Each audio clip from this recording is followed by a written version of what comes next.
오늘 본문의 말씀은 마지막 사사인 삼손의 이야기입니다. 이 사사 시대의 악순환적인 역사 패턴의 여섯 번째 주기입니다.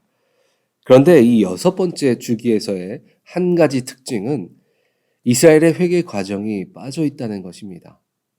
이 말은 이제는 이스라엘이 하나님께 구원을 호소하며 부르짖는 힘조차 잃어버릴 정도로 그들의 영적인 상태가 극도로 피폐해졌다는 것을 의미합니다. 사사기는 긴 시간을 통해 우리들에게 이야기합니다. 우리에게 반복적인 죄가 결국 회복하기 힘든 영적인 상태에 이르게 한다는 것을 우리들에게 보여주고 있습니다. 그리고 오늘 본문은 그런 영적인 침체 가운데 다시 회복에 이르는 길을 삼손의 부모들의 이야기를 통해서 우리들에게 전달해주고 있습니다. 이 사사기에는 이스라엘 백성들을 도우시는 하나님의 모습을 우리들이 볼 수 있습니다. 지금까지는 부르짖음과 간절함을 통해서 하나님의 도움이 사사들을 통해서 이루어졌습니다. 그러나 오늘 하나님의 도우심은 강권적으로 찾아왔습니다. 사무엘이 어머니인 한나처럼 소리쳐 내가 낼 수 없는 간절함으로 기도한 것이 아니었습니다. 그저 주님의 의지로 임신하지 못하는 여인에게 하나님이 찾아오셨습니다. 그리고 이렇게 우리들에게 말씀하십니다. 본문 3절을 보니까 여호와의 사자가 그 여인에게 나타나서 그에게 이르시되 보라 내가 본래 임신하지 못함으로 출산하지 못하였으나 이제 임신하여 아들을 낳으리니. 구약의 아이를 낳는 기록을 보면 대부분 출생 과정이 없이 아이를 낳는 것만 묘사하는 경우가 많습니다. 하지만 오늘 이 말씀에는 잉태하는 사실까지 언급하고 있습니다. 이 말은 그 여인이 잉태하는 것조차 하나님의 은총으로 초자연적인 일이 지금 그녀의 가정 가운데 임할 것을 말하고 있는 것입니다. 잉태하는 것을 은혜로 비유해서 보자면 은혜는 관건적으로 이루어지는 것으로 시작했습니다. 그리고 누구에나 공평하게 주어진다는 것 또한 우리가 볼 수 있습니다. 세상에 권력과 능력이 있는 사람뿐만 아니라 오늘 아이를 낳지 못하는 가장 낮은 여인에게까지 찾아오셔서 은혜를 베풀어 주십니다. 그런데 여기에 더 중요한 것은 모든 사람들에게 동일한 은혜의 기회가 주어진 그 이후에 그 다음 행보를 우리들이 어떻게 걸어갈 것인가가 중요하다는 것입니다. 오늘 성경에 등장하는 삼손의 아버지 마노아 가정은 누구나 공평하게 주어진 은혜 가운데 어떻게 믿음대로 그 말씀이 그 가정 가운데 이루어지게 되었을까요? 그 이유는 첫 번째, 그들에게는 들을 귀가 있었습니다. 아까도 말씀드렸지만 하나님의 복음은 모든 사람에게 동일하게 전파되어집니다. 마가복음 4장을 보면 예수님께서 비유를 통해서 많은 사람들에게 하나님의 나라에 대해서 말씀하십니다. 그런데 거기에서 두 번이나 동일하게 말씀하신 것이 있습니다. 그것은 이것인데 들을 귀 있는 자들은 들으라입니다. 하나님은 누구는 이쁘니까 더 말해주고 누구는 미우니까 조금 말해주시는 분이 아닙니다. 공평하게 모두에게 말씀하셨지만 듣지 못하는 자들은 그 은혜를 누리지 못했고 들은 사람들은 진정한 구원에 이르게 된 것입니다. 아마 오늘 마노아 가정도 들을 귀가 없었다면 어떻게 되었을까요? 택함받았다고 말하는 이스라엘 백성들이 금송아지를 만들었을 때 하나님께서 모세에게 이렇게 말씀하셨습니다. 출애굽 32장 10절을 보면 그런즉 내가 하는 대로 두라. 내가 그들에게 진노하여 그들을 진멸하고 너를 큰 나라가 되게 하리라. 아브라함의 언약을 깨고 모세를 통해서 새로운 민족을 만들겠다라고 하나님은 말씀하셨습니다.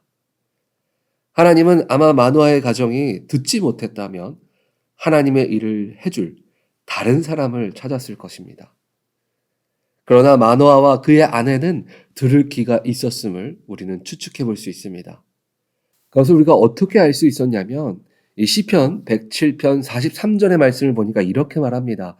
지혜 있는 자들은 이러한 일들을 지켜보고 여호와의 인자하심을 깨달으리로다. 마노아의 아내는 오늘 본문 6절을 보면 그녀는 자신에게 지금 이야기한 것들만 듣고 하나님의 사람이라는 것을 깨닫고 남편에게 이야기를 전하였습니다. 하나님의 말씀이 이루어진 삶 두 번째 모습은 바로 깨닫는 것입니다. 이 당시 이스라엘 백성들의 상태는 아까 말한 것처럼 영적으로 흐려져 있는 상태입니다. 무슨 일이 일어나도 당연하게 세상의 소리, 우상의 소리를 들을 수밖에 없는 그런 환경 가운데 있었습니다. 그러나 마노아는 하나님의 사자라는 것을 깨달았다라고 성경은 이야기합니다. 세상에 수많은 소리가 우리들에게 주변에 있습니다. 우리도 세상을 살아가다 보면 정말 수많은 정보들이 있습니다. 그런데 그 중에 우리는 세상에 보기 좋은 것이 아니라 하나님의 말씀을 듣고 깨달아야 합니다. 그런데 실제 그렇게 하기가 너무나 힘든 것을 볼 수 있습니다. 왜 그렇습니까? 우리의 생각의 기준이 세상에 속한 자가 되었기 때문입니다.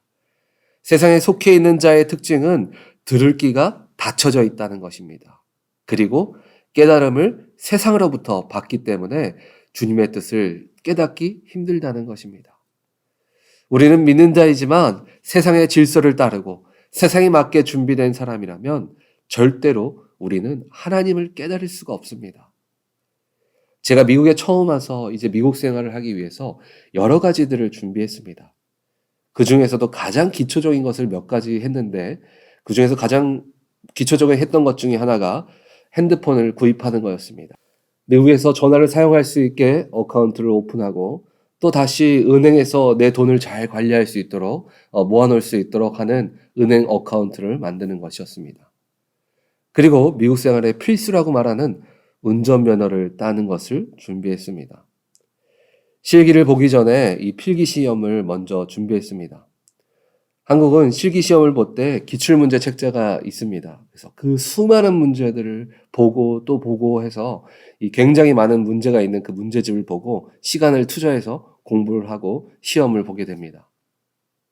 그런데 미국은 보니까 한국보다 조금 더 쉬운 것이 시험지가 이미 우리 보는 이 업소록 책자 뒷면에 보니까 한글로 된 시험 문제가 이미 다 나와 있었습니다. 그래서 시험을 보신 분은 아시겠지만 거기에 나온 실제 문제만 몇 번 반복해서 풀다 보면 시험장에 들어가면 내가 푼 문제가 그대로 그것 가운데 나오는 것을 우리가 볼 수 있습니다. 우리는 믿는 자로 세상에 살아가고 있습니다. 그렇지만 눈에 보이는 것을 따라서 살아가서는 안 됩니다. 우리는 비록 세상 가운데 살아가지만 우리를 지으신 하나님의 목적대로 살아가야 합니다. 그리고 그 목적을 깨달을 수 있는 정확한 답지는 바로 우리가 드리는 예배 가운데, 우리가 보고 듣는 말씀 가운데 모두 있습니다. 틀린 답을 봐서는 절대로 주님의 뜻을 우리가 깨달을 수 없습니다.